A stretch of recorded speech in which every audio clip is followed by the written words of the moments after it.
Hello and welcome back to the AAT'S podcast, episode number 26, with myself, Addy of Adibiotics. And me, Aidan Riley. I think after a long time he kind of forgot. Yeah, a bit rusty. Yeah, well, good afternoon and welcome back, Aidan. Thanks, mate. And how are you? I'm well, thank you. Yourself? I'm good. Good. So today we're back with, for those who are new to this podcast, we basically every week we talk about good old classic 80s movies, some movies from the 90s. We are going to be jumping into movies in the current decade as well. And today we decided to kick off with one of two movies most guys remember the late great Patrick Swayze for, and that is the movie Roadhouse. Classic movie though. And I've been saying for so long to this guy here, oh bro, watch the movie Roadhouse, watch it. And he's like, okay, fine. Yeah, I wasn't really a fan of Mr. Swayze. Probably putting a stereotypical stamp on him with Ghost and Dirty Dancing. I've watched Ghost, that was years ago, but I've never watched Dirty Dancing because I refuse to watch it. I'm not one of these macho men guys. Macho. I like the way you said that, very pish posh. Yeah, I'm not macho. Yeah, I'm not really one of those dudes, man, because it's just one of those macho dudes. Yeah, one of those macho guys that just refuses to watch anything that involves things like that. But yeah, it's not your cup of tea, is it? No, it was on telly once. I tried to watch a bit of it because I've heard a lot about it, but then I just thought, like Top Gun, you know. I mean, Top Gun. I mean, to be honest with you, there was that voice in my head that went, "Yeah, don't like this. Let's turn over, please." Fair enough, but you got to admit, I mean, from watching that movie Roadhouse, it did kind of change it. It did kind of change it. No, it did. I think it did for a lot of guys who watched it when it first came out. It was such a cool film. Because it's one of those cool. Dalton, you got to admit, he is one of the coolest characters ever. And remember what I told you when we did the Tango and Cash.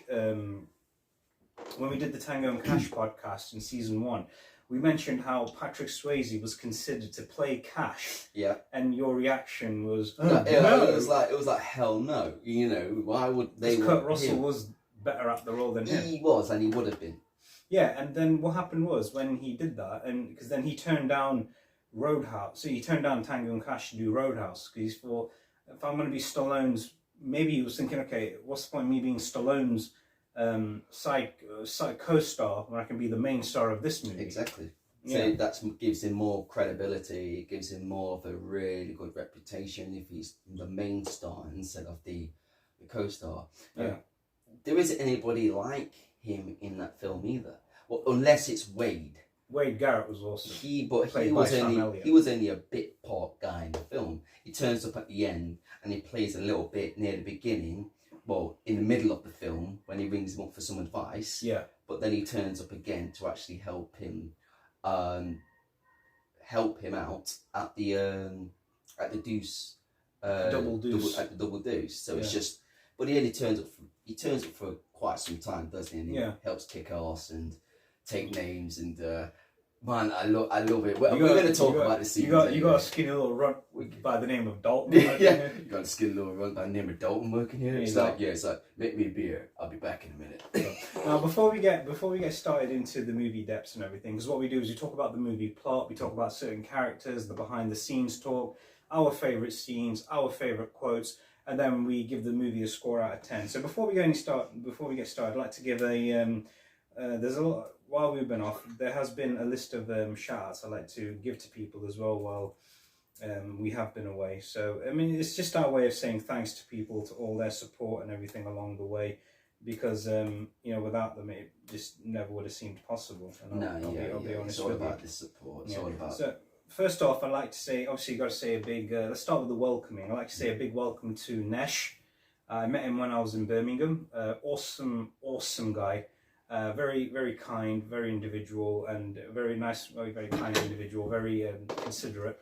And we just instantly hit it off. We definitely just instantly hit it off. Welcome, Nesh. Welcome, Nesh. This is Aidan, and as I mentioned, with the hair. The hair, it's always the hair. The hair gets more attention than I do. Yeah, everyone looks at him like this. Up top, oh, there you go. Sorry, don't get up. don't get up. And other gentleman I'd like to give a shout out to is Payush from he's from Leicester, but I met him in Birmingham as well. We were working together. Yeah. Also, he's really good. He's a fitness instructor. Welcome. As well as he does other works as well. Oh, as a PT. Yeah, I think he is sort of an fitness instructor, and we just instantly got on with each other. We spoke to each other. I can remember the story was we were on the coach heading to the location where we had to do filming, and right away we just instantly got on. He goes, "Oh, what's your Instagram? What else do you do?" So I do a podcast with another guy. So what do you guys talk about? I said his hair, and I went, his hair. Wait till you see. I showed him. I see that. I understand the hair, and it's the hair, and the hair, and we just instantly got on with each other. There's another, and we just kept in touch ever since as well. I also like to give a shout out to Faizan. Hello, Faizan. Welcome. Faizan. This is the brother I was telling you about. The guy with the hair. The guy with the hair. I'm just gonna call myself that name. I'm gonna change my name. The guy with the hair. Even on your passport. Yeah. Fair enough. If it fits the name. Well, you're gonna have to There's get a short little space for the name. You're gonna have to get 2 passports, one for you and the hair. Just call the hair the hair. You put the hair in the first class cabin as well. Yeah.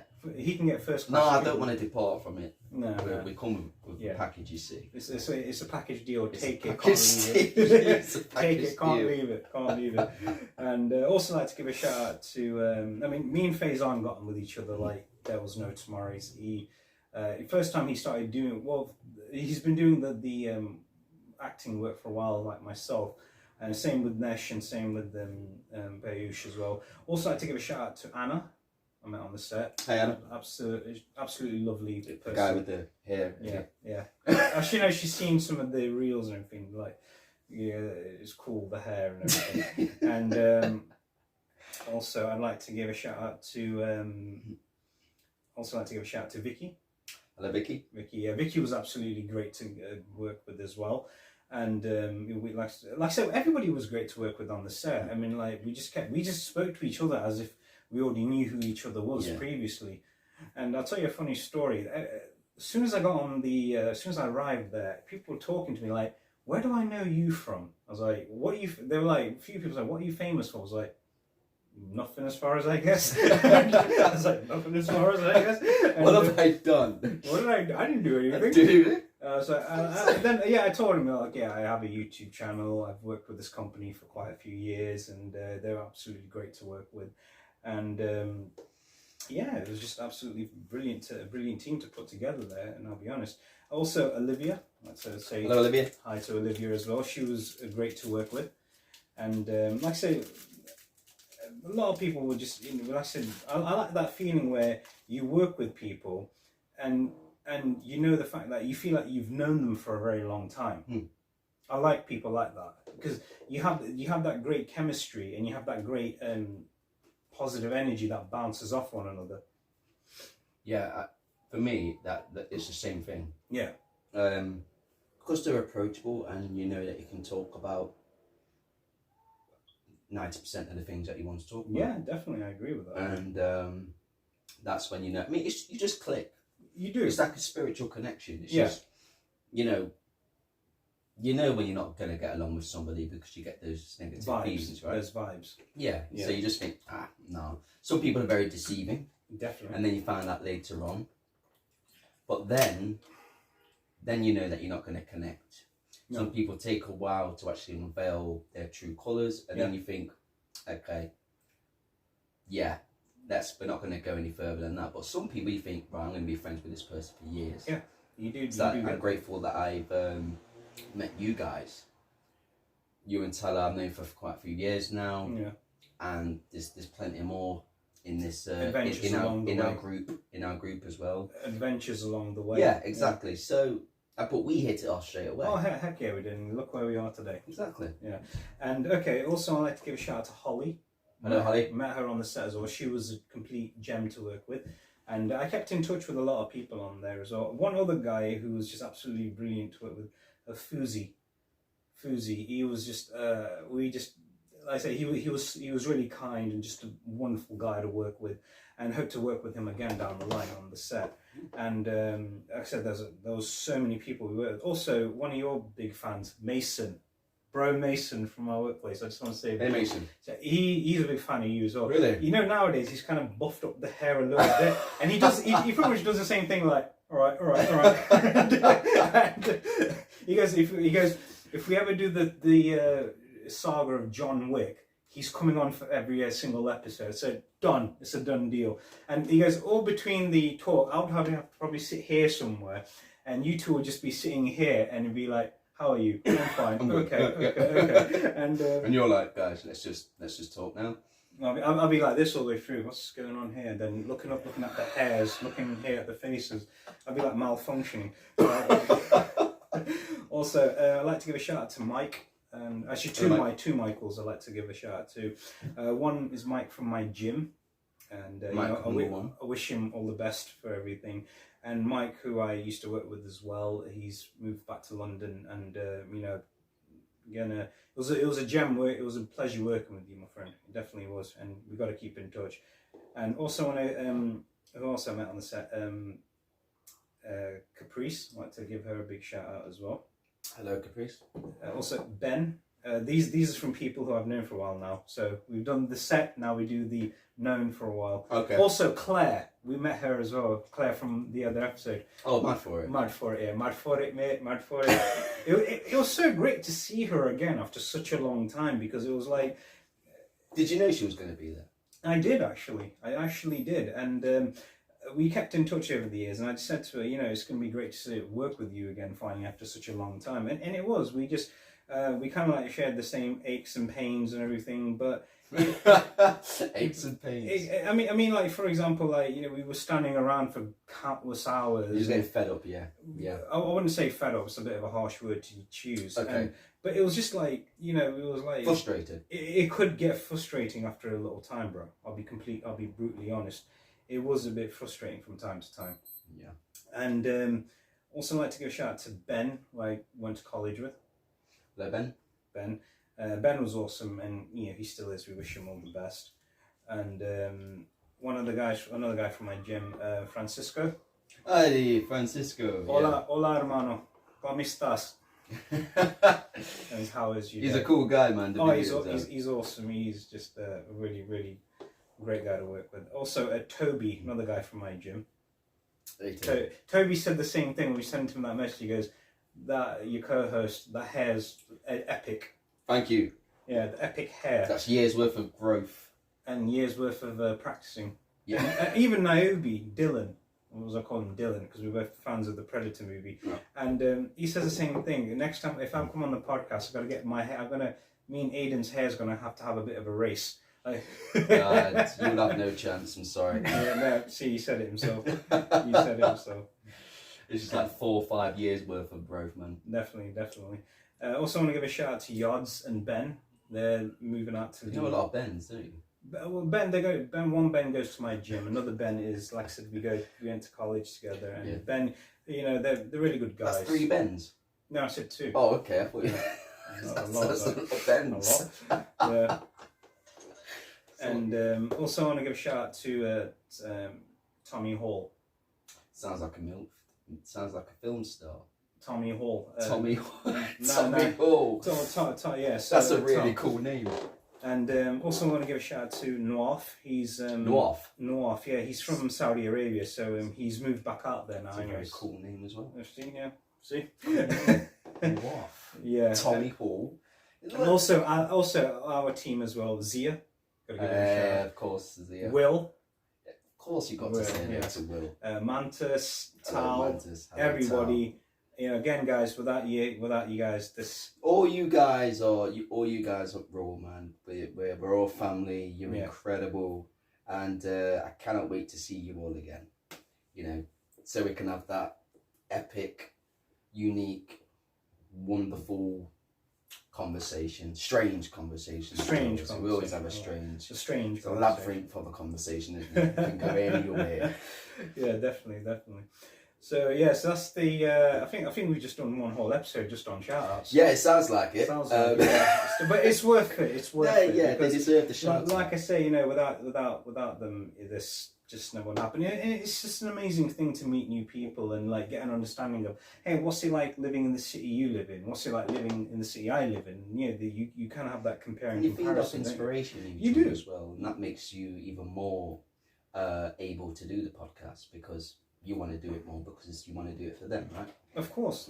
Why have it other way? And if you've got fans as well, if you've got people that are really interested in the podcast, you want to keep up with it. Of course, I totally agree with you.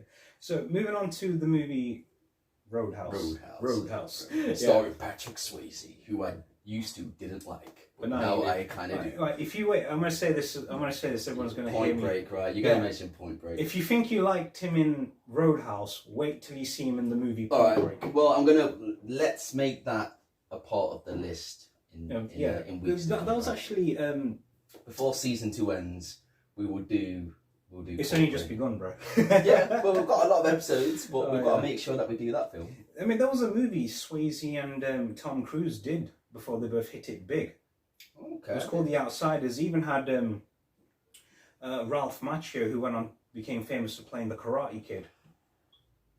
Was that the beginning of the? Was that the late 70s? No, early 80s. This was before Macchio hit it big with Karate Kid, before Cruise hit it big with Top Gun, and before Swayze hit it big before Top Gun. Yeah. Tom Cruise was doing films like Legend and. He also did the one about the cocktail maker, right? No, that was actually after Top Gun. Was it? Yeah, Top Gun basically launched his career to what he is today. Yeah, Rain Man came after Top Gun. That was brilliant. So if you've never watched the movie Rain Man, you would absolutely love it. Great acting, great film. Especially Dustin Hoffman walks away with the movie. That's why he won an Oscar for it. Yeah, you could tell he did intensive research into that role. Autism. Yeah. Autism wasn't really spoke of back then. No, it wasn't. So moving on to the movie Roadhouse. So the plot of the movie Roadhouse is you have the character Dalton.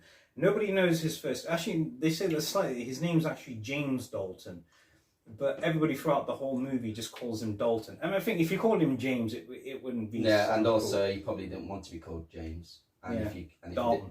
And you will call him Dalton if he wants to be called Dalton because you didn't want to get killed by Dalton.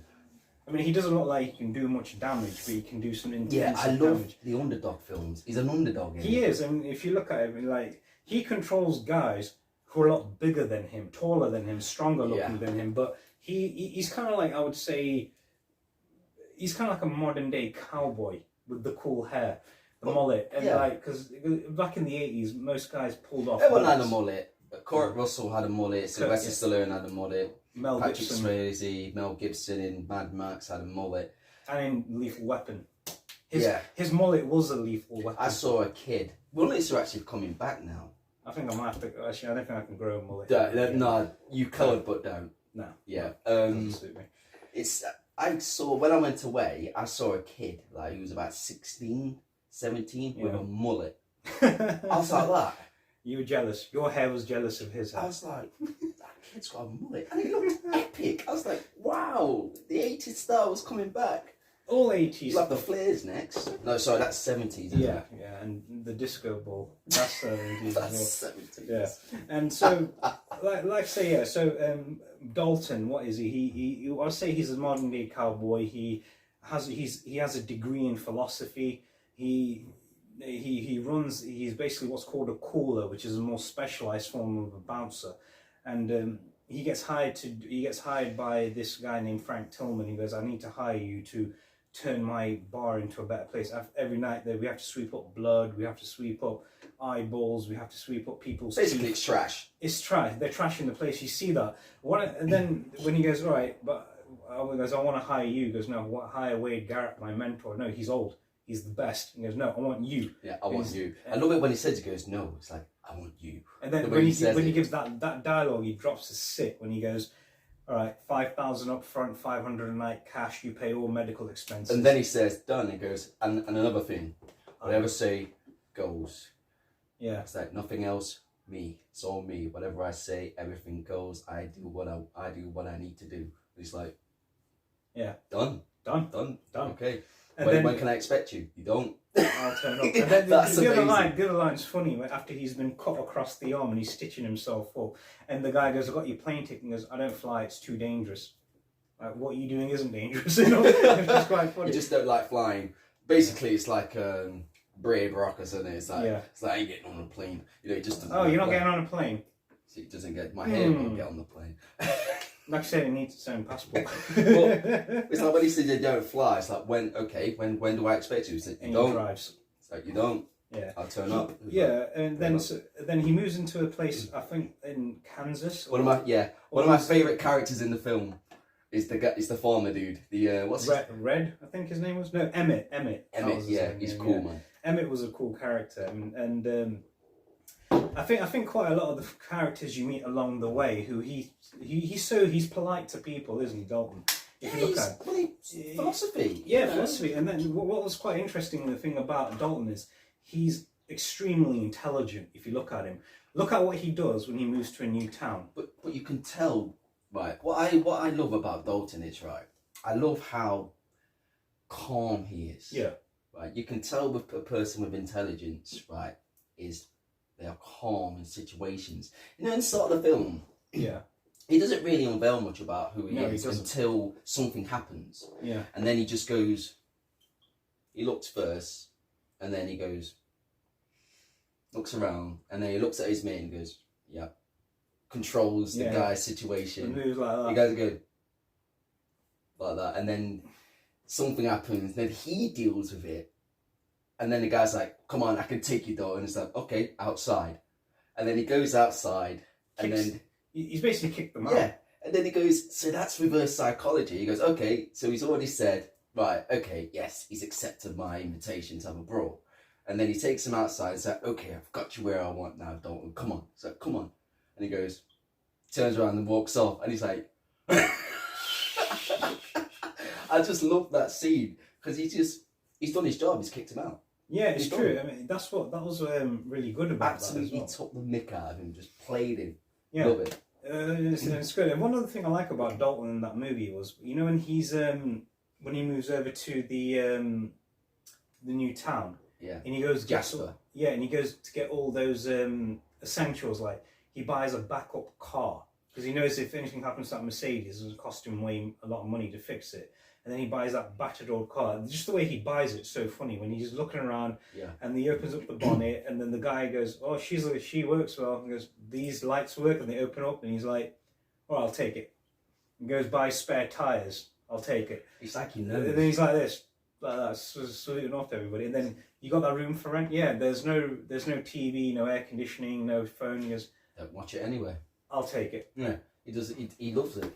Yeah. He absolutely loves that place because it's quiet, it's calm, it's him. Yeah, it's him.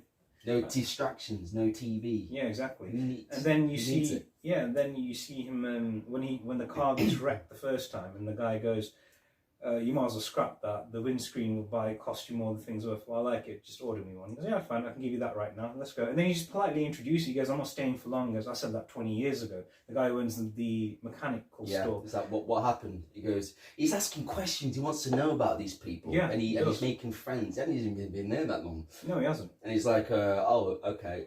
So, what stopped you from leaving?" Because he's a drifter, isn't he? Yeah. He doesn't stay in one place. Because that's what Brad, the villain, says to him. He's a drifter, you know, right? So he's a drifter.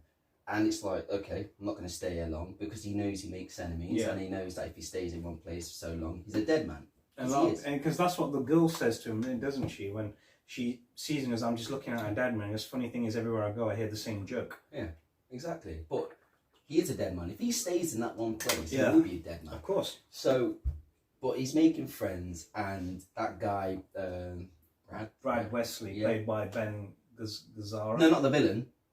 Not the villain, the guy who owns the retail store. Red. Yeah, Red. Red, yeah. It's like, what made you stay? It's like, oh, I met an ugly woman. Who left for me somebody who's uglier than ugly. It's like, whatever you do, don't marry an ugly woman. And Dalton just laughs his head off, and he's just like, he just makes friends already. Yeah, he does. I mean, he was absolutely, like I said, Red Webster, who plays him. And the funny thing is, the guy in real life, his name was Red as well, the Red West. It's really serious. Yeah, and then you had Emmett. I like Emmett. A bit like the guy from Perfect Weapon, isn't it? Jeff Speakman. Yeah, his name's Jeff Sanders, yeah. You got to admit that was one of the best movies we ever reviewed and one of the best podcasts we ever had. Yes, it was. And also, then so moving on to another character, you have from Dalton. You have so Dalton's been hired to clear up everything, but the whole town is in fear of this one guy, Brad Wesley, who's extremely corrupt.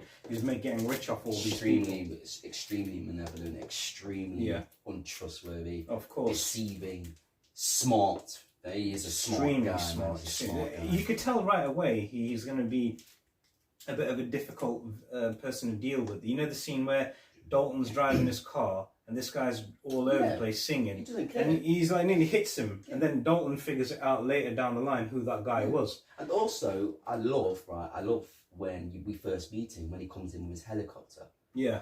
And the guy, Emmett. Yeah. The guy, Emmett, is like, damn, Brad. You know, I'm sure he does that to piss me off. Yeah, he does. And he's just, who's that? He goes, him over there. And you just see him land his helicopter and he gets out and he goes, do it again. Yeah, and he just walks off.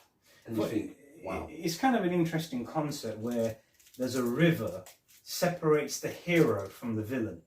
Yeah, you're right. Yes, I got a Riley reaction after so you're long. right. First Riley reaction for season 2. That was good. Yeah, you're right there. The river, yeah. Yeah, because then you see the the fist. You see after the fist fight, which was one of the best fist fights ever. And actually, there's a lot of good fist fights in this movie because there's no wire work, no CGI, no stuntman. You could tell the bar fights were the best. No, I think the fist fight between Dalton and Jimmy was the best. Yeah, it was, but the funniest ones were in the bar. Yeah, they were great because it's like, oh, here we go again. Yeah, I mean, and one good characteristic of Dalton, he can see who he can trust and who he can't trust. It's that scene when he walks into the Double Deuce for the first time, and then he goes to the guy. The guy goes, "What do you want to drink?" He goes, "Coffee, black." And then he's looking around like, who can I trust? And he sees a woman and a waitress dealing drugs. And then he sees another guy who just finds any excuse he wants and to he hit also people. spots the bar and then doing dodgy stuff as well. Yeah, like putting money in his own pocket. And then you also have, then when he gives that big speech, when he starts, when the guy goes, this is what the new double, Frank Tillman, played by Kevin Feige, he goes, this is what's going to happen now. He goes, I've hired the best cooler in the business. Cooler, as I say, is a specialist form of bouncer. And whatever he says goes. Dalton, they're all yours. And he goes, all right, I look at how he's standing there as well. He's waiting. He's waiting in the back, isn't he? That is. And he's like, yeah, and he's like, Morgan, you're out of here. He goes, why? You don't have the right temper for the trade. Get out. And he's just like, I'll kick your ass, Dalton. And he goes. And Dalton's just standing there, yeah, sure. Yeah. Just looking him right in the eyes and just goes, you don't have the temperament for the job. Which is true, he doesn't. Well, every time you see him, he's hitting someone. Kicking people's heads in. You think, that's not... What do you want these people to come back? Yeah, that's how you lose the business. Yeah. People say, I'm not going back there. That guy's there. Yeah. If I sneeze, he'll probably punch me. You never know. And then you have... and then when he goes to the other girl, you're out of here as well. Where you sell booze here, not drugs. Yeah. And then he goes, in my way or the highway, follow the 3 rules. 1, don't underestimate your opponent. Expect the unexpected. 2, take it outside. Don't start it inside unless it's necessary. And then 3, be nice. Be nice. He's like, what? And he'll go, what? He's like, be nice. He's like, how are we supposed to be nice? Just go, well, if you ask him to leave, be nice. And he tells you to get lost, be nice. Yeah. Okay, so what if he does this to you? He's go, be nice. Be nice until it's time. Until it's time not to be nice. Yeah. How are we supposed to know that? That's one of the questions, isn't it? And then he goes, you won't. I'll tell you when to be nice. I'll tell you when to stop being nice. He goes, it's just a job. That's all it is. It's just a job. And then if you look at it, I like that one of the other bouncers in the bar, Hank. You know, the really young one who's like, when he says to him, Hank, he's doing that to him, like, going, stop this. When that guy's making that girl dance on the table. Yeah. And then he's like, look, he's asking him politely. He goes, can you ask her to get down? He goes, no. He's pushing him, pulls a knife out on him. And Dalton just grabs him and smacks his head into the table. Yeah, because he gets punched, doesn't he? He goes, hey, man, can you get off the table, please? I don't want any trouble. Yeah, he's like, look, man, I don't want any trouble. And he goes, well, I'm here to give you trouble. And then he takes out his knife and then he smacks him right No, in his face. Dalton grabs him Yeah. by the hair and hits his head on the table. Yeah, that's after he punches the guy. Yeah, after he hits Yeah, the guy he hits first, the then guy pulls the first, knife and out. then all of a sudden, Dalton comes out of nowhere, grabs the knife, smashes his head on the table. And he goes, He's like, yeah, it's time to leave. escort this gentleman to the door. And they're like, did you see that? Did you see that? Did you just see what he just did? Yeah. And then when the other scene's quite funny as well. You know when that massive fight is taking place in the bar for the very first time when he's there. Yeah. He's looking around like, I can't trust him, maybe trust him. And then when the bottle's coming out, Dalton, he just quickly Just moves his moves head out of the way. You think, what? How did you know that? What? And then what was also funny was the scene where and then when he finds out this guy's not playing by the rules, and he fires him there and then, where he finds him doing one of the other bouncers who's just breaking every rule going along the way. And when the other scene when he when I actually do like that meeting of Wesley and Dalton for the very first, in the store. I don't know what it is. There's something unique. Actually, no, it's cool because it's like when he's trying to offer his assistance, but he's like, Dalton's instincts are saying to him, "Don't trust this person." Yeah, because it's the way he looks at him. Yeah, and he walks in as Brad Wesley, and as Dalton. He goes, "Oh, he's that guy working out the double D's. Oh, I hope you clear that place up. If there's anything I can do for you." Yeah, and he just walks out, and he's looking at his henchman Jimmy, and he's like, there's something gonna go off between these two guys. And you can tell that they are kind of nearly on par with each other. It's a collision course ready to take place. Yeah, it's like the eye contact. You think, man, these two, he's gonna give him. You can tell he can give him a good challenge, man. The way he makes eye contact with him, you think, he's gonna get it good. Oh yeah, definitely. And he will give it good as well. I like those. It's like I would say, right, on a scale of 1 to 10, what would you rate their fight? Like, say, compare that fight to Riggs and Joshua in Lethal Weapon. Oh, which fight did you like better? Do you want a shot at the title? Don't know if I do. Classic line though, isn't it? Oh man, I think I'll give that a 7.5, but I'll give the Lethal Weapon one an 8 because that is a better atmosphere, man. You got the cops surrounding, you got the rain coming down, you got the light from the helicopter. Man, you can't beat that. You can't go wrong with that. You can't go wrong with that. This was great. Don't get me wrong, great fight, but there was better atmosphere in the Lethal Weapon one. Definitely. And what was another good thing was, when you see another good character, Wade Garrett. Yeah, he's great. Played by Sam Elliott. Nobody but Sam Elliott could have played that role, even though he's not in it for long. But he plays that role epically. I like it when you meet him for the first time. How's it going, mijo? Mijo means my son in Spanish. And because if you look at, isn't it? Yeah, he is his mentor. He's taught him how to be a bouncer. He's taught him how a lot of things. And when he calls him down for help, he needs some. And then people have heard of him. And I like the way that Frank Tillman looks at him. He goes, "I know you." He goes, pour me a drink, will you? And I'll be right back. And then he's in the back. He's in the and then he's in the background, meeting Dalton outside.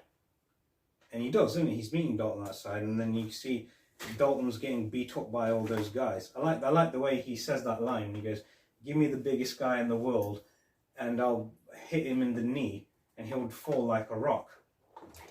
And he does. He falls like a rock, big time. He does. Yeah. Yes, it was a, but yeah, he's one of my favorite characters in the film. But it's just. I just love the fact that it takes us a while to see what Dalton's capable of. And he's capable a lot more than meets the eye with this dude. Mm-hmm. Exactly.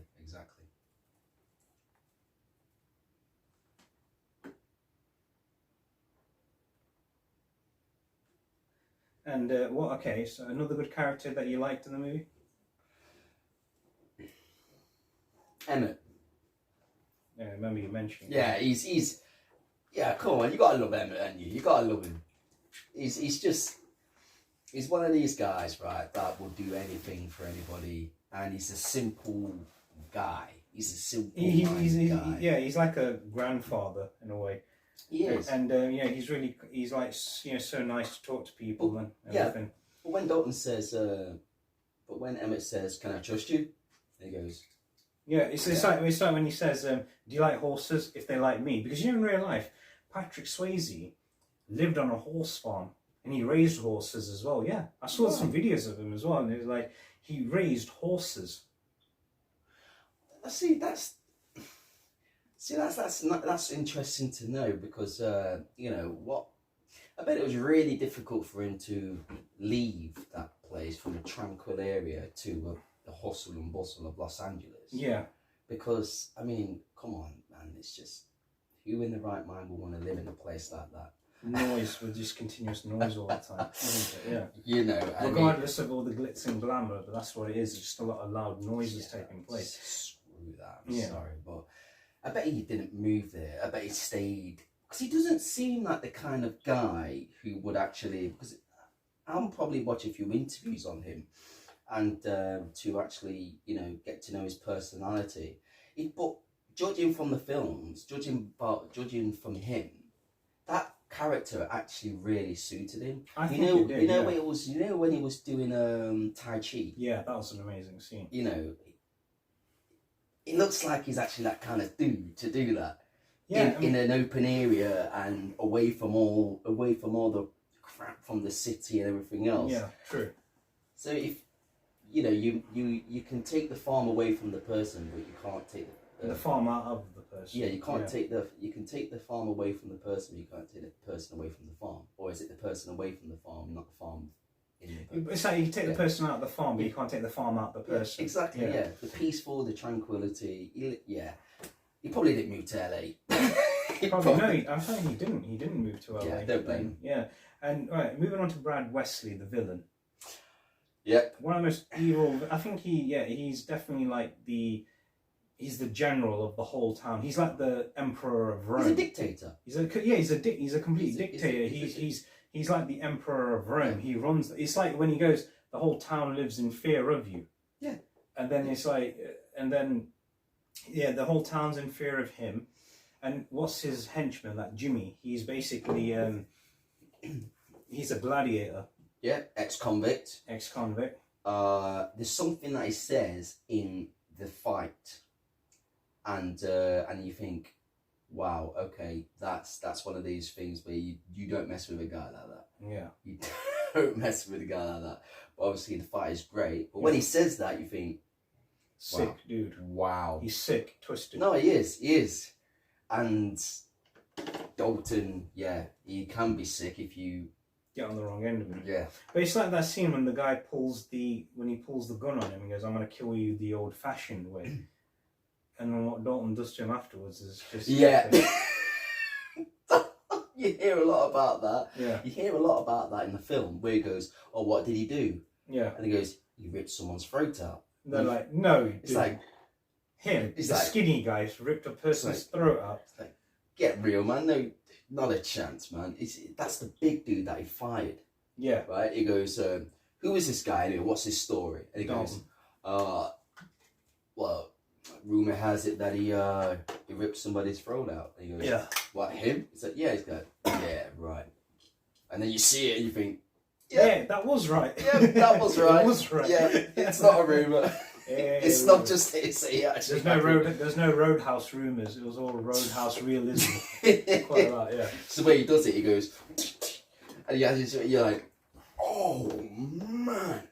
And then the body floats in the river, doesn't it? That the metaphorical river, where it's separated villain from hero, which you were saying, and it floats and it goes to Brad Wesley's side, and you see Brad Wesley's face going, you know, he knows he's met his match now.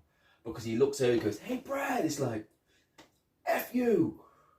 And Brad's like, "Yeah, but my match now." Then he tries to up it up even further, doesn't he? He just starts blowing stuff up, doesn't No, he? that's beforehand. He gets rid of yes. He destroys Red's business. Yeah. He destroys that guy's car showroom. Yeah. Oh, with the monster truck. Yeah, with the monster truck. Oh my gosh! Another reaction. Wow, that I loved that scene. I felt really bad. Yeah. For the guy, because obviously he's like, "Please don't," because that's his only life, man. That's his life. And he said that the reason why he stayed in that town is because he fell for that place. Yeah. and then when he comes every week, when he knows every day when that guy goes to him, oh, can you? He goes, oh, it's a beautiful day. And he goes, yeah, it was. Yeah, I love that part because the eye contact he keeps with him, and he goes, beautiful day, isn't it, Brett? He's like, it was. Yeah. And I think, yeah, you're in trouble now. And then when Dalton goes back next time to pick up the windscreen and he sees the car leaving, and then what do you see? You see, it's been trashed, hasn't it? Yeah, the place has been trashing. He's bless him. He's cleaning the whole place up.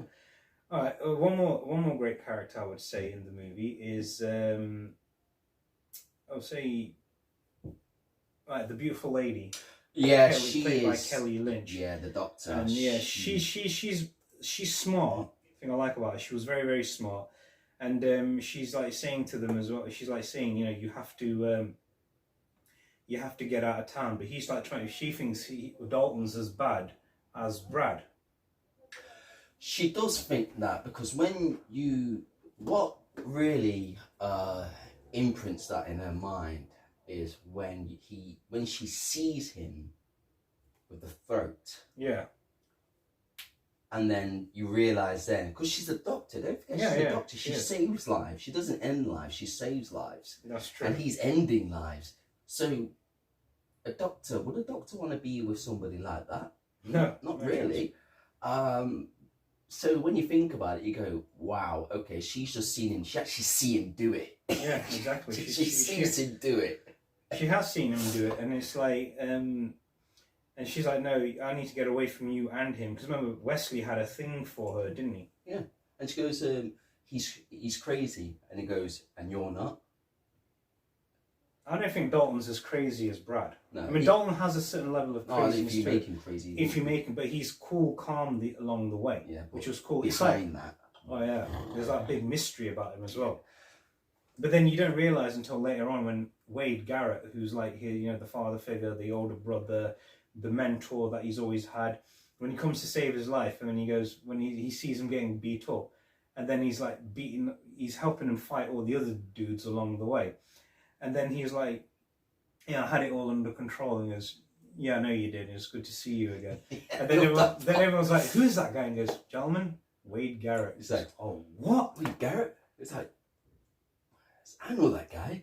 It's like all of a sudden two supermen are together. Exactly. Right. It's just. I mean, that fight he has, Wade, with what's his name? Jimmy was pretty good. Even though he's like. Yeah, he would have got battered by Jimmy.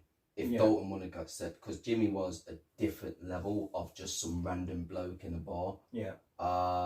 So when he went up against Jimmy, I was quite concerned. I thought he was actually because he kicked the bad leg. Exactly. I thought he was going to die right there and then.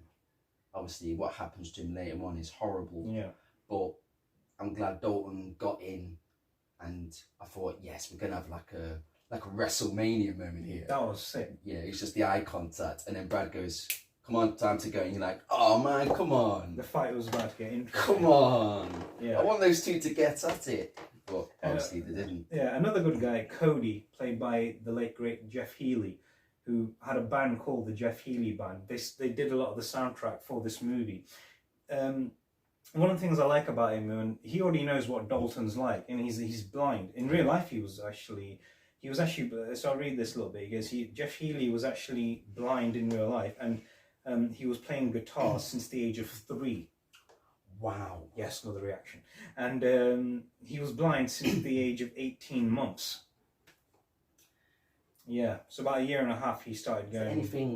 Did anything happen to him? I don't know, I just said that. And one thing I like about him, when that big guy Morgan, played by the wrestler Terry Funk. Yes. Terry Funk? That's less than a few minutes. I already got more. I remember him. Was that him? Yeah, Morgan. And then when he goes to him as well, when he goes, what's the story with this Dalton guy? And he goes, the thing is, you mess with him and you'll see all your fate. It is him, yes. It is him, I remember now, yes. And another good thing I liked about that scene was when he says, you were supposed to help us out, and Dalton's line, opinions vary. That was a good line. So yeah, I don't look like the size of you, but I can do a lot more damage than you can, regardless of your size. Yes. Yeah. Okay, going on to behind the scenes talk now. According to Sam Elliott, who played who played Wade Garrett, he said all the actors did their own stunts, and they were all trained by the legendary Benny the Jet Urquidez, who holds 9 different black belts in 9 different styles of martial arts. Yeah, 9. And he believed so much. Wade does. No, you know the guy who trained Patrick Swayze, Whoa. Benny the Jet Urquidez. He's done quite a few movies with Jackie Chan. I've seen a few interviews with this guy. He's one of the most humblest, well-spoken martial artists. Martial artists are. I mean, martial art and the sport are different. Yeah. Martial arts, you don't attack people. You use it for defence. Yeah. You sound like Jeff Speakman. Though. Well, it's true though, isn't it? It's true what he It's said a in the philosophical, podcast. psychological Yeah. art. You don't attack, but you're not just going to go up to, like, you know martial arts, right? Yeah. So you're not just going to walk... Jiu-jitsu, no. So that's just a tribute shout out to our favourite podcaster. I knew you'd say that.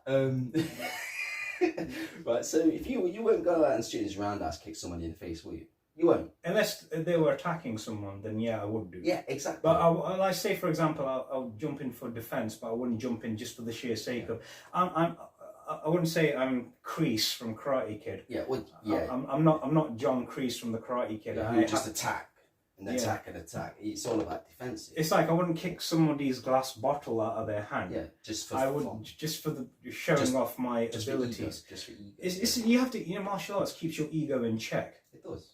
It roundhouse kicks your ego, put it that way. Exactly. And yeah, so Benny the Jet, which everybody needs to do. Exactly. Time to time. And Benny the Jet Urquidez, his father in real life was a boxer. His mother was a judo practitioner. So martial arts ran in the family. And he won so many kickboxing champions. He's trained with Chuck Norris. He's worked with Jackie Chan on quite a few movies. Wow. There's a fist fight between him and Jackie Chan. It was so perfect. Put it this way, there was a scene that he does where he tries to roundhouse kick Jackie Chan. There's like 4 or 5 candles, call it 6 candles. He roundhouse kicks it so fast, his kick blows out all the candles. That's a very famous scene, isn't it? Yeah. I've heard of that scene. Yeah, I can't remember the movie off by heart, but we have to review a few Jackie Chan flicks. And he said he was so impressed with Patrick Swayze's abilities that he suggested Swayze could have become a competitive kickboxer. Well, he's got the body for it. Yeah, he does. He's got the long. The agileness. Yeah, he's got the long ligaments. Well, yeah, because if you look at what was Swayze's background, what was it? Don't know. Dance. Yes. He was a cook. Yes. He actually studied. His mother actually ran a dance studio. Flexibility and she strength. trained him in flexibility. He actually met his wife there, in a dance class in real life. That's how. And then he started singing. He wrote songs for. Swayze could sing as well. I'm not surprised, man. He was multi-talented. Oh, he was, and he all the skydiving stuff you see in Point Break that you will see, he did it himself. And again, I'm not surprised. I'm not surprised, and because what Urquidez said was, I watched an interview with him. He goes, I need to figure out how am I going to train Patrick Swayze for this role. And I think Swayze had a bit of a background in martial arts. So he already had a bit of instinct in him, revolving around martial arts. And then, what's his name?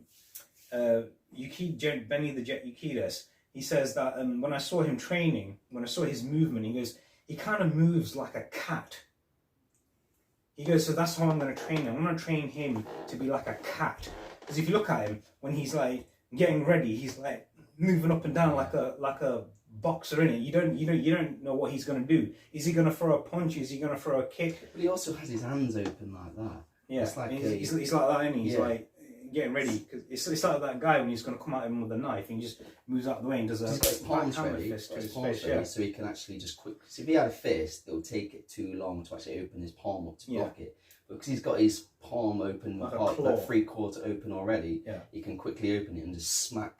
Yeah, if you hit somebody with that.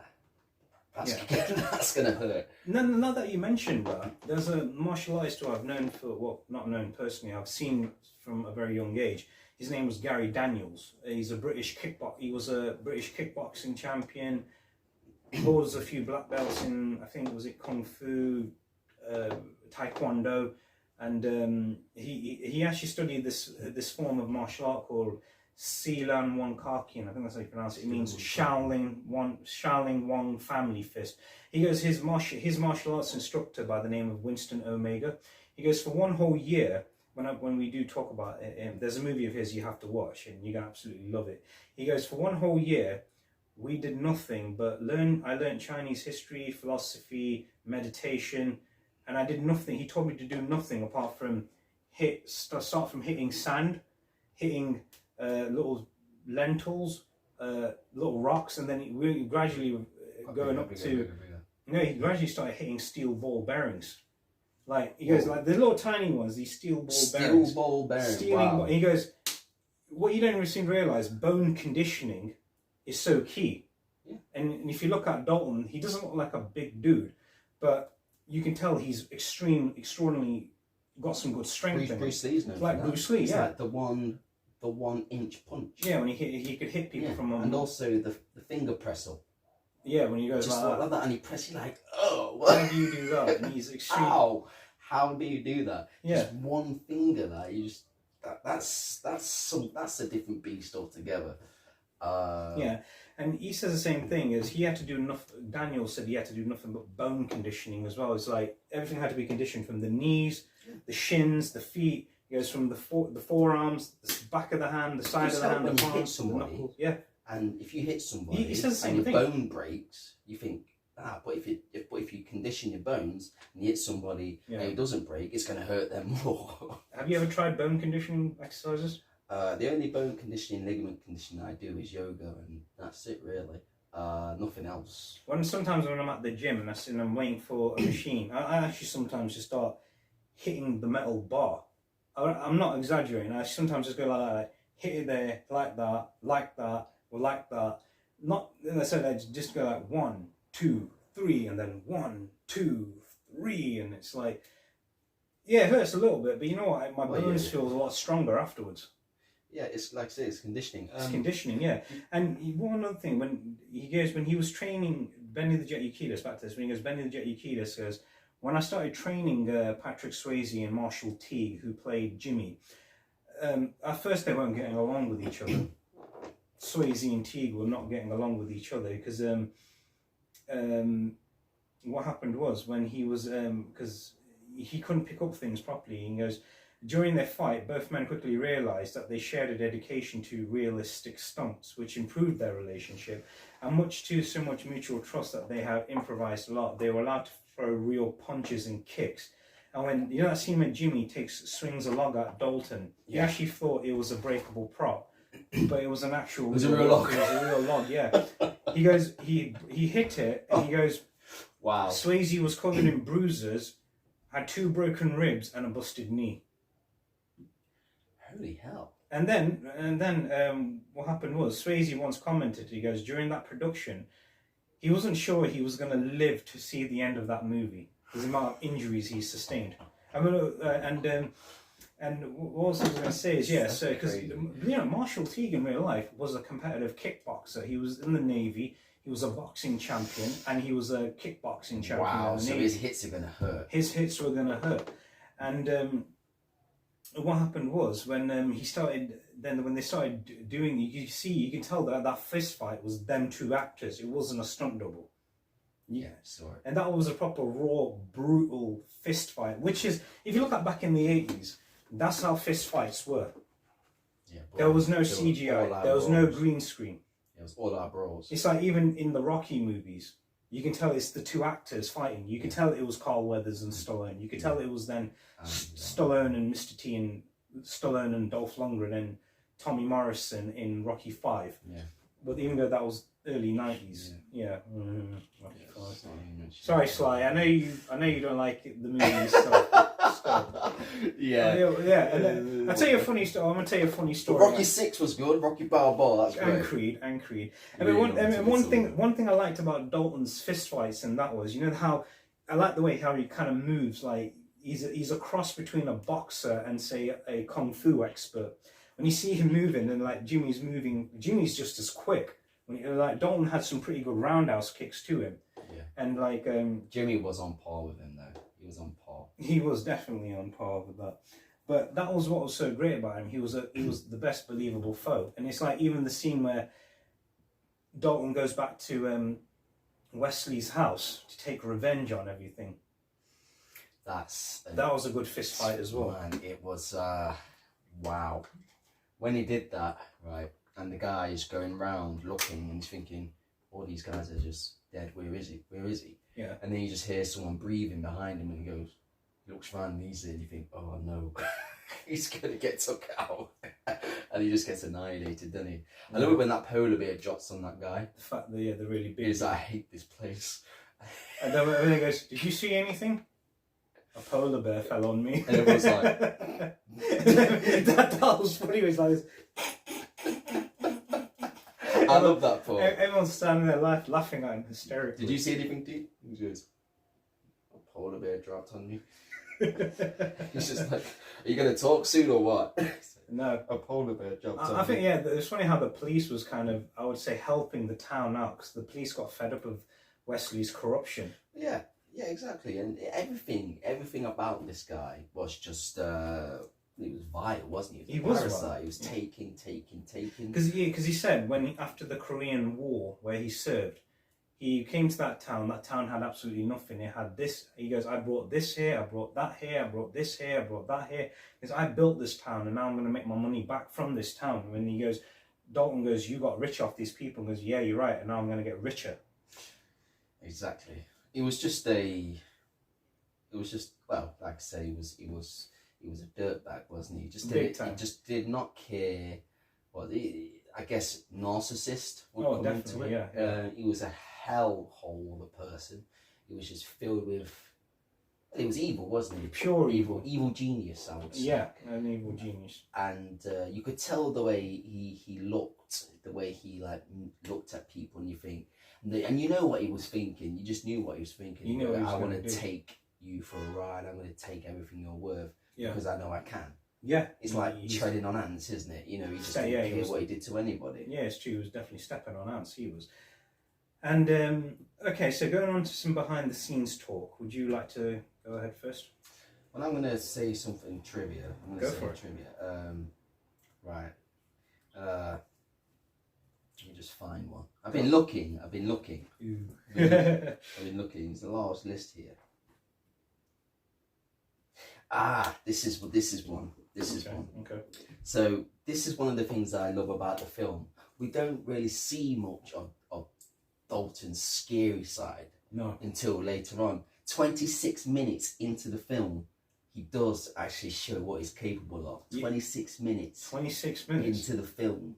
That's when he smashes the guy's head in on the table. Yeah. And he goes, take this guy outside, and you think, man, that's okay, there's Dalton. And then everyone is there. It's that guy Hank when he goes, because all through the movie, before you see that scene, what do you see? You see everybody going, this guy don't look like he can do much. Like that big guy Steve, who he fires for what he's doing in the stockroom, and the other guy Morgan goes, you don't look like you can do anything. You so far haven't shown what you're capable of. Everything everyone says to me, I expected you to be bigger. I expected you to be line, bigger. line.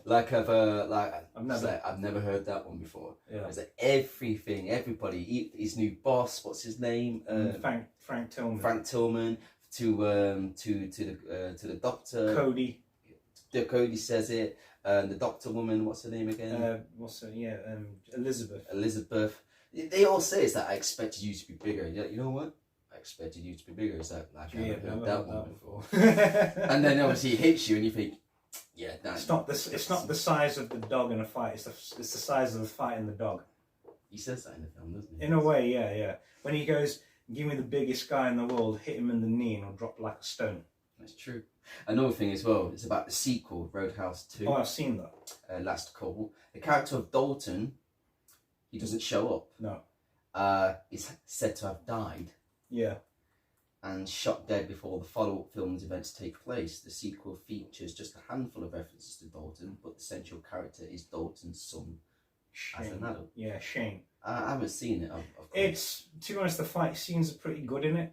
Yeah, but not as good. It's not Roadhouse to me. Yeah, the only good thing I like about this one, that Roadhouse 2, was there's a training scene that he does, and I kind of incorporated that training into my bag work myself. I mean, it was quite good stuff. Like he finds an old bag, he hangs up, and he's like doing some Muay Thai practice to it and everything, and that was interesting. Also, did you know Patrick Swayze was originally going to be in Predator 2, but because he was Wow. unable to do it, yeah, I'm not so sure. No, that wouldn't have suited him. Because he was unable to do it because he was injured during the production of this film. He stayed away from Stallone and Schwarzenegger. Because I think he wanted to stand out on his own. Yeah. I think he made the right move. They would have towered over him and Heck- just heck took his credibility away from Heck him. If you put Swayze in the same film as the big Stallone. two, Stallone. and they ruled the 80s, right? Heck yeah. They ruled the 80s, so Yeah. Swayze Yeah. didn't really stand a chance against those two, but he still stood on his own 2 feet. Yeah, he in his did. own I mean, films. there's another good movie he did back in, I think it was late 80s. Actually, a few good movies he did. One was Red Dawn. You need to watch that. Okay. It had Charlie Sheen's first ever role in that. Wow. And okay. in that, they're both brothers. They're Charlie both brothers. Sheen. We still need to watch Hot Shots. Damn it, Topper! I mean, who names their kid Topper Harley? I love that film. I just love that film. I like part 2 when he's trying to be Rambo and ties the bandana on. And it goes over his eyes and he turns around and whacks into the pole. And, all right, that wasn't smart. And then when the guy's putting nails on his fist and then he's like putting sweets on, which is like, gummy bears, gummy bears, gummy bears. Topper Harley. What a name to call somebody. I love that film. I Yeah. love that. It just absolutely takes the mick out of Tom Cruise and all the other films that came out back then. Arnold Schwarzenegger, everything. Yeah, All the top 80 stars Alright. were mentioned in that film, those films. definitely. All right. So, okay, here's another one for you. You know the film's original tagline referenced Swayze's success in Dirty Dancing. It was called "The Dancing's Over, now it gets dirty." I think that was sounding a bit too much cheese on that. I'll be honest with you. Did you know the film was a flop at the box office? It was because Swayze was kind of hoping to have another success like Dirty Dancing. Yeah. Dalton has a degree in philosophy from New York University. Yeah. You know that one. Dalton fires 4 different people from the Double Deuce: Morgan, Pat, Steve, and the waitress he had observed selling drugs. Yeah. Of the 4, only Morgan and Pat retaliate against Dalton in various points of the film. Yeah, they do. Obviously, the woman disappears. She leaves. Yeah. But that's very interesting. Very interesting that the other 2 just disappear, don't they? Also, Swayze wrote one song called Cliff's Edge and sang 2 songs for the movie. It was that one, another song called Raising Heaven in Hell Tonight. I heard that song. It's actually not a bad track if you like that type of music. But Is it a country? no, it's not country. I'll be honest with you. And like to be honest, Swayze could hit a tune. I'm telling you. The guy, like you mentioned, was multi-talented. He could write, he could dance, he could act, and he could sing all in one. A more talented dude. Oh, and another one. This one, Go. I'm glad this one didn't happen. Okay, so it was announced in September 2015 that Yeah. this film is to be remade. Actually, it's still getting remade. Starring Ronda Rousey, The UFC fighter. but after her November fight lost to Holly Holm, all movie plans were scrapped. Yeah, she got annihilated. I in saw that fight. She got hunted down like a wow. She got murdered in that fight. I've read They recently. take Holly Holm to knock her out. I've seen Holly Holm. She's got good legs on her, Beast. and she's one because if you look at Ronda Rousey, her background's mainly in judo. Yeah. Whereas Well, yeah. Holly Holm's background's more in kickboxing. Speciality is when the arm lock. That's Oh yeah, her. definitely. But Holly Holm, she's ripped to shreds, mate. You could tell by those legs. One kick from her, Your head's that off the muscle body. strength. You do. There's the kind of person you don't want to mess with, man. It's Definitely. No. She will roundhouse kick your head off. That's. Yeah, Or she'll definitely. punch your head off. Either one. Just don't get on the wrong side of her. Definitely. All right, and here's a good funny one. This is going to make people laugh. It is a toss-up to see who used more hairspray in the movie, Patrick Swayze or Kelly Lynch. Swayze joked, "That hair turned into the bane of my existence," which is quite funny. Oh. And the different fighting styles that you see in this movie are basic street scuffling, kickboxing, karate, jiu-jitsu, taekwondo, hapkido, which is kind of a grappling throwing martial art. Judo is the same, and tai chi. I mean, you can tell the tai chi the way Dalton's doing that meditation next to the lake, which is absolutely amazing. And here's another good trivia. before we get into the favourite scenes as well. Swayze had to have bodyguards during filming because female fans would rob him. Rob him? Not rob him, mob him. Sorry, mob him. I was going to say, that's a mob. Oh, man. Yeah, well, of course. It was Patrick Swayze. He was one of the original alphas. Yeah. And he was, like, you know, he women love a pretty boy. He was more of a pretty boy than he was more of a... If you was to say alpha is someone like Arnold Schwarzenegger, man. That's an alpha. And nowadays, the alphas, I would say, is definitely Jason Statham. Yes, Jason Statham, the guy who does the new Jack Reacher series. Yeah, what's his name? Alan Reacher. Yeah. Idris Elba is another one. Yeah, he's. I like. One thing I like about Idris Elba, he's cool. He's very cool. I mean, if you watch him in this movie called The Losers, I absolutely love him in that movie. It's got him in it, Chris Evans from Captain America. You've got what's his name? Jeffrey Dean Morgan, who plays. Oh yeah, he's cool, man. He's the leader of the team. Yeah, I like Jeffrey Dean Morgan. And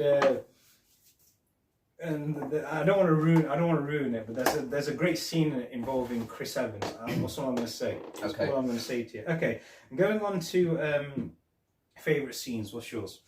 All right, and, and then we'll do favourite quotes afterwards. Go to favourite. Right, so favourite scene is right. So we know when things are going to kick off. Yeah. So when those guys come in, Brad Wesley's two guys, his posse. Yeah. Right.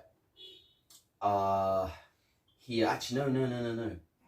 Sorry, is this at the beginning? Is he close to the beginning or the boot? It's like where he grabs his leg and he goes, "You're too stupid to have fun." Yeah, that's like in the middle of the movie. Yeah, he goes. I just love that part. He goes, it's like, why can't we come in? It's like, because these guys just are drinking and having a good time. And he's like, well, we come and have fun too. And then they start, don't they? They all start, and then he grabs his leg and goes, "You're too stupid to have fun." Yeah, he breaks his ankle, twists his ankle, doesn't he? He just, and then he grabs him outside, and you think... I like how all the bouncers took the fight outside, they didn't do it inside. Well, he did tell him to do that. Yeah, take it outside. Take it outside. And then the bar. Yeah, that's when Dalton says, you know, give me the biggest guy in the world. I hit him in the knee and he'll drop like a stone. One of my favourite scenes is when Dalton's buying all those little, as we mentioned earlier, when he's buying all those necessaries like a new car, because he knows if anything happens to that Mercedes, it's never going to get fixed. And then he buys the battered car, and even Wade's noticing that as well. Yep. And then you have him in, you have that one, and then he's like buying the flat. He's renting the room, but he goes to that guy, Emmett, when he goes, if I don't charge you something, people are going to think I'm doing this. He goes, how's $100 a month? He goes, yeah, sure. He goes, can you afford that much? He goes, yeah, if it keeps you in good graces with the church. Are you a nice man? He's like, yes. Can I trust you? Yeah. Do you steal horses? No. He goes, do you like horses? That's what, yeah. And he goes, if they like me. It's like, do you steal them? No. Yes. Do you steal horses? Like, no. Just shows you how lack of trust people have with other people. Yeah, because he lives by himself, doesn't he, Emmett? Yeah, and obviously he's got that guy living next to him. Yeah, Brad. Another favourite scene? Oh man, there's so many. I knew I'd get him. Okay, so it's got to be the first time. Well, I love Wade. Wade's awesome. When he comes in, and he goes, seen a short, skinny runt or anywhere. He's got, yeah, at the back. So make me a beer. I'll be back in a minute.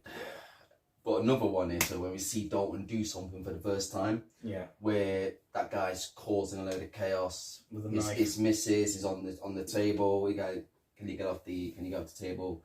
And then he moves into one side, and then at the end of that he hits him, and then Dalton just comes out of nowhere, smashes his head on the table, and he goes, take this guy outside. And it was like, did you see that? Yeah, did you see that? Finally we're getting some reality of what he's actually capable of. Because all the time you just see him doing this. Like, I'll fight you, Dalton. It's like, yeah, whatever. And then when you see him actually do something, you go, okay, he could actually fight. Yeah, that's right. One of my favourite scenes, without a doubt, is the fist fight between Dalton and Jimmy by the beach. Yeah, that was a really cool fight, man. It took a long time to end, but when it ended, rips his throat right just out. rips his throat right out, and then he shoves him in the river. No, he roundhouse kicks him into the river. And then he floats onto one side. He moves it, doesn't he? He pushes it into the current of the river. Yeah. And then you just see it floating past Wesley's house, and you think, yeah, that's a sign for war. Yeah. He's actually signifying war there, isn't he? He is. Hey, Wesley's like, F you. Yeah, he is. Your another favourite scene? Your favourite scene? Okay.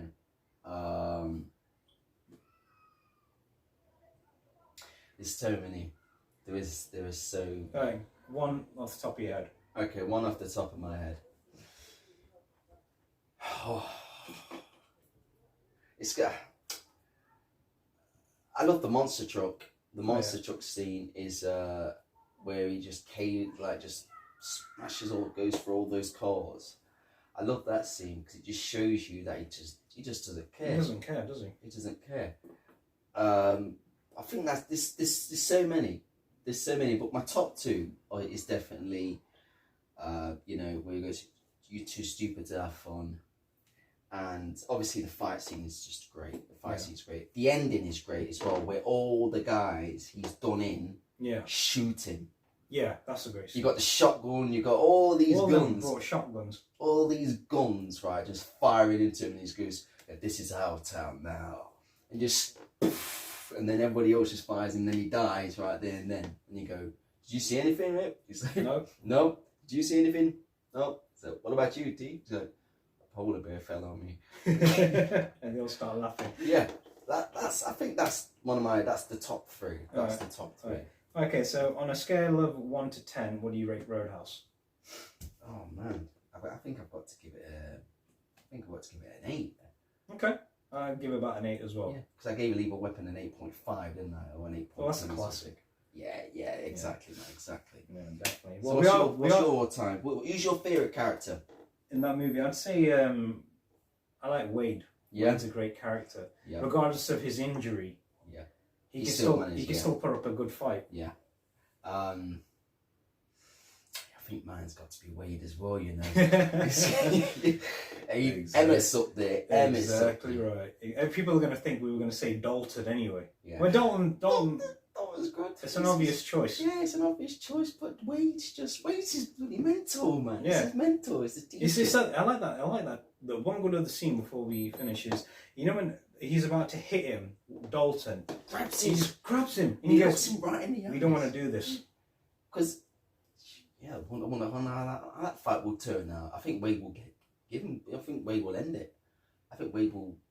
I think, because you remember, he goes, "You taught me as much as I taught you." I think Dalton, Wade taught him how to be a bouncer. Yeah. Whereas Dalton taught him how to do some martial arts training. But don't forget, Wade's got the whys behind him. Yeah. So he's got a bit more experience. That's dangerous. When you can use that against your advantage, that's dangerous. So it'll be close. But I think Dalton may just do it because he's got the youth behind him. He's younger and he's got more energy. And obviously, if Wade gets knocked down, it takes him a long time to get up, as we saw in the bar. Yeah. When Jimmy hits the bad leg. Yeah, Jimmy nearly almost ended him, didn't he? But he hit Jimmy as much as he gave it as good. Well, Jimmy would have took him out if Dalton wouldn't have got involved. Yeah. So definitely. That's when I was like, come on, those two are going to get it on.